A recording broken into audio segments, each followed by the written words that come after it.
In lesson 16, we're going to look at more with analyzing the graphs of functions. So we're just going to do a couple examples for extra practice.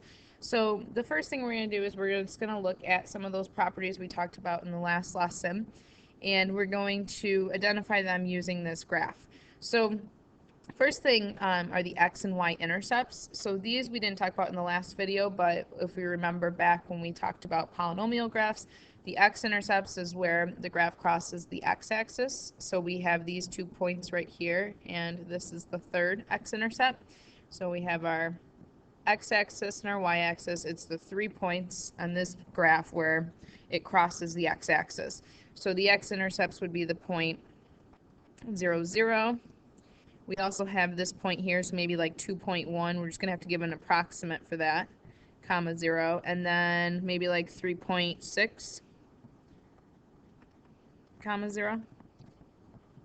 And then for the y-intercepts, anywhere where the graph crosses the y-axis, which is just this one point right here, which is 0, 0.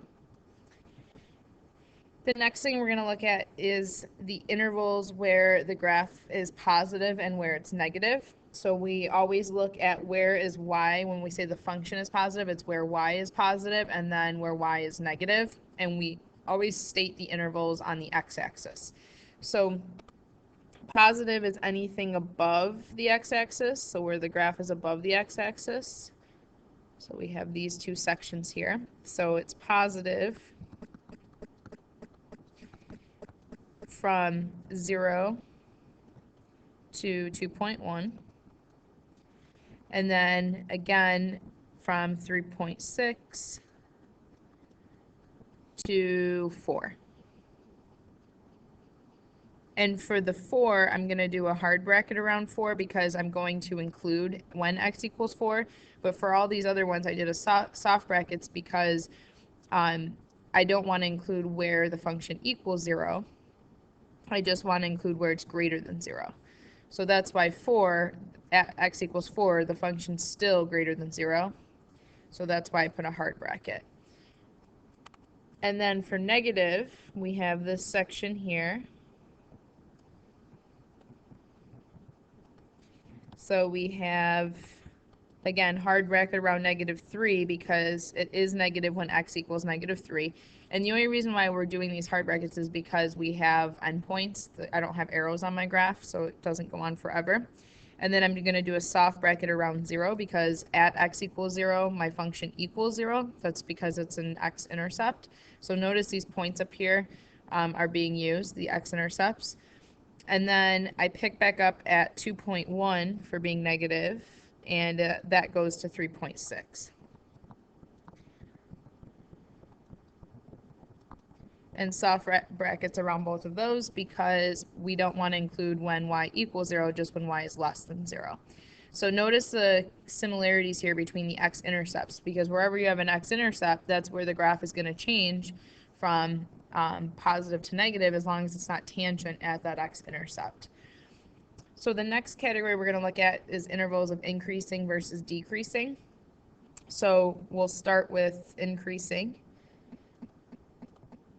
And remember, increasing is where you're going uphill as you go left to right. So increasing starts right here, and it keeps on increasing until I get to this point. So there's one spot for increasing. So it looks like -2 to 1. It's increasing. And again, I'm looking at the x value. So I'm reading along the x-axis, when is y going up? So -2 to 1 is where y is going up, goes down, and then it comes back up here at 3 up to 4. So from 3 to 4, it's also increasing. Notice I've done open brackets for those as well, because you're not increasing or decreasing at a point, you're just increasing up to that point. So that's why I just do open brackets. And then decreasing will be the other sections of the graph since we don't have any constant sections. So it's decreasing right here. So from -3 to -2. And then also it's going downhill right here from 1 to 3.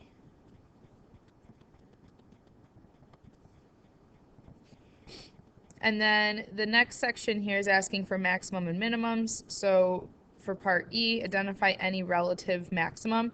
So remember, relative is over any specific domain that you select, so over any interval. So any point that's a maximum would be a relative maximum. So we have this point right here, which would be a relative maximum because it's the highest point in this region. So in this section here, it could be the highest point. And that would be the only relative maximum. So that point is 1, 37. And then any relative minimums. So I have two relative minimums. I have this point right here. That's a relative minimum. It's a minimum over a specific interval. So like if I just look at a portion of my graph, it's a minimum. And same with this. This is also a relative minimum. So I have 3, -27, I believe this is. Yep, so 3, -27.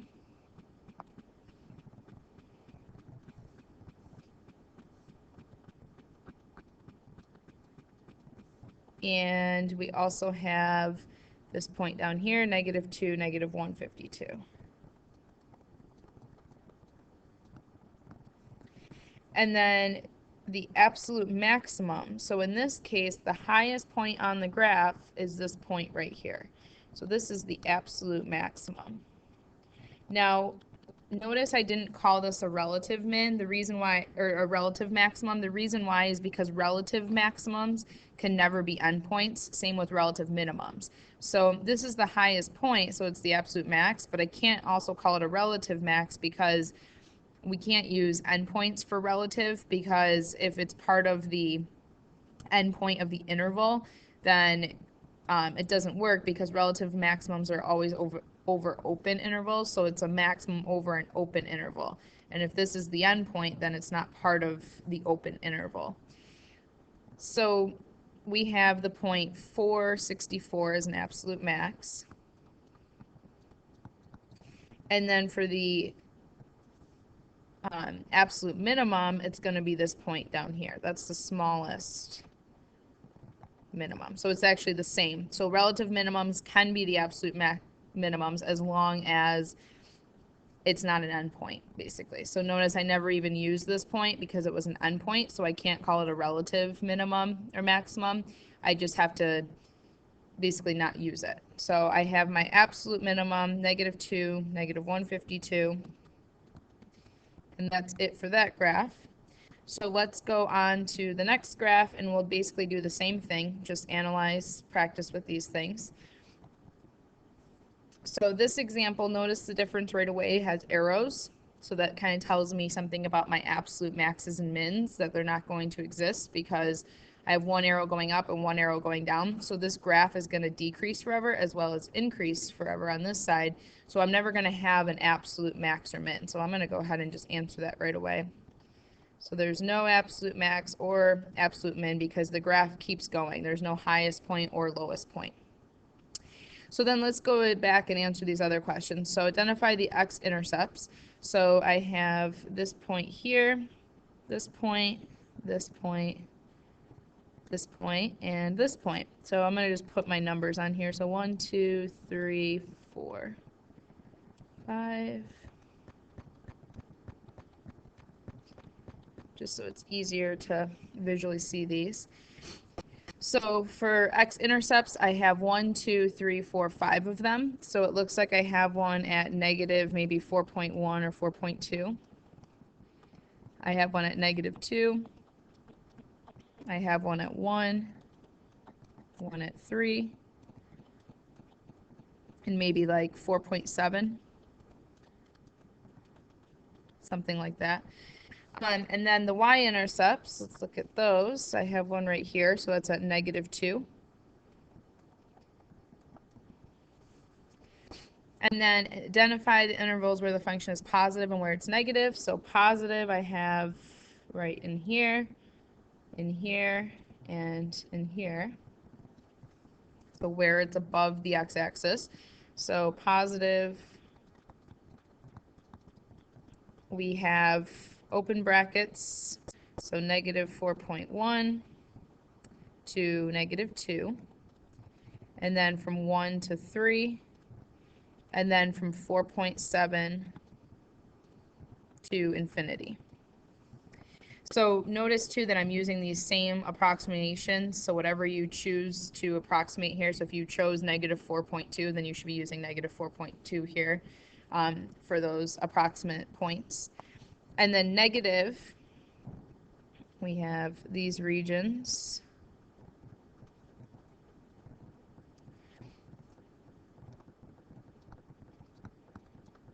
So from negative infinity, it's going to keep decreasing. From negative infinity all the way up to negative 4.1 is where it's going to keep being negative. And then we're going to pick back up at being negative at negative 2 to 1. And then from 3 to 4.7. So notice too that my intervals on here are basically the opposites of these. They're the in-between values because you can't be positive and negative at the same time. So it's one or the other. And then the next section here is increasing or decreasing. So let's look at that. So where the graph is increasing, we're looking at the x value where it's increasing. So just like these, I was where y is positive, where y is negative, but I'm reading off the x values. So where it's increasing, well, as I move left to right, I see my graph is increasing right in here. It's going uphill. So from negative infinity to negative 3. Always use open brackets for these. Then it starts increasing again right in this region. So from negative 1 to 2 for my x values. So as x goes from negative 1 to 2, y is going up, and then from 4 to positive infinity, the graph is going to keep going up. And then decreasing,